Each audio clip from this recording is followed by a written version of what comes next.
So, today, we're going to dig into a really fascinating analysis of power. We're not just looking at a single event, but at the very mechanics of how power is held, how it's lost, and how it rots from the inside out. And we're going to look at it all through the timeless and, let's be honest, often brutal eyes of Niccolo Machiavelli. Let's jump in. The analysis we're looking at kicks off with this killer question. It just sets the stage perfectly, doesn't it? It's asking us to forget the speeches, forget the press conferences, and instead to look for the quiet, subtle signs of fear, of weakness, of retreat. All right, so to really get what's going on here, we have to set the stage. We're putting on our Machiavellian glasses. That means we're stripping away all the modern political noise and focusing on the raw, fundamental mechanics of authority. And here is the absolute core idea. See, for Machiavelli, power isn't some fancy title you hang on the wall. It's an action. It's the ability to make things happen. The second people figure out they can ignore you and get away with it, your rule isn't real anymore. It's just theater. And this, right here, is the question that cuts through all the noise. Forget the talking points, forget the promises.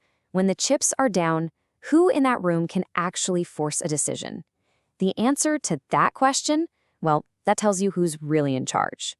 Okay, so let's get into the nitty-gritty, because power doesn't just disappear in a puff of smoke, right? It leaks, it drips away. And there are some very specific symptoms that tell you the decay has already started. And this is such a sharp point.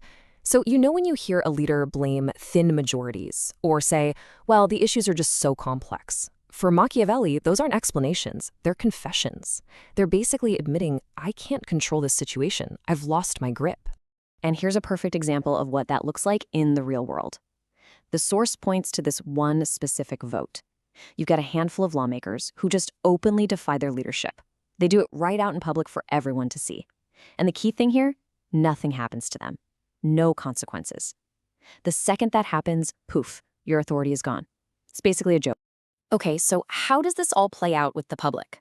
Machiavelli famously argued it's better to be feared than loved, but he had a huge warning. Whatever you do, don't get hated. See, being feared keeps your own team in check. It enforces discipline. But allowing preventable suffering, like letting healthcare subsidies just expire, that doesn't make you feared. That makes you hated. And hatred is a way, way more dangerous and volatile force to deal with. So, faced with this rebellion on one side, public anger on the other, what does leadership do? Well, according to this analysis, they do nothing. They just avoid it. And this is a strategic choice, the choice to retreat. The move itself is pretty straightforward. Faced with this direct challenge, with this tough vote coming up, the speaker just shuts it down. He ends the session, sends everybody packing. On the surface, it's just a scheduling thing, right? But what's really going on here? And boom, there it is, the Machiavellian take, laid out plain and simple. This isn't about the calendar, this is a full-blown retreat. It's running away from a fight because you're not sure you can win it, or if you can even control the outcome. And man, the timing could not look worse. You're retreating right as people's healthcare costs are about to skyrocket, right when the public is starting to pay really close attention, and right before this promised release of sensitive files. You think Machiavelli would call that a coincidence? No way. He'd say that's the smell of fear, fleeing the exact moments that put your weakness on full display. And look, this stuff doesn't just stay behind closed doors. This pattern of running away from problems has a corrosive effect. It eats away at the one thing a leader absolutely has to have, the illusion that they're competent and in control. You know, when there's this giant gap between what leaders are saying and what everyone can see with their own two eyes, that's when you get contempt. Machiavelli had a view on this.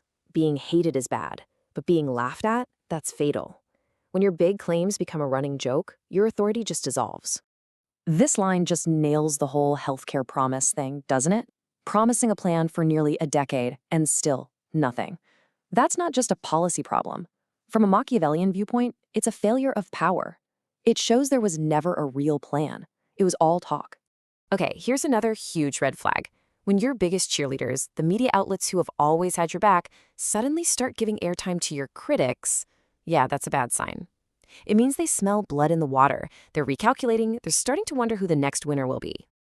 So, where does this all lead? What's the end game?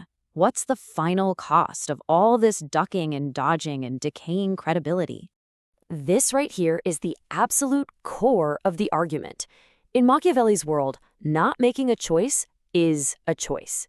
It's the choice to lose. It's you deciding to let events control you instead of you controlling the events. It's basically just giving up without saying you're giving up.